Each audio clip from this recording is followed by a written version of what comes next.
We start with an outer for loop that iterate through the number 0, 1, and 2. The loop variable is I. For I in range 3. For G in range 3. Print F I J.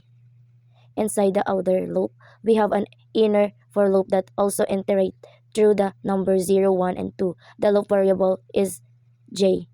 For each iteration of the outer loop, the inner loop runs completely. This means that for each value of ij will take on the value 0, 1, and 2. Inside the inner loop, we print the value of I and j using an f string. F strings are a convenience way to format string in Python.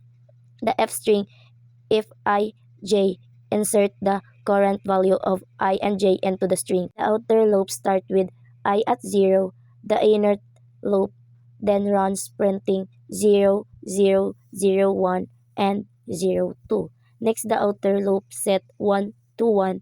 The inner loop runs again printing 1, 0, 1, 1, and 1, 2. Finally, the outer loop set I to 2.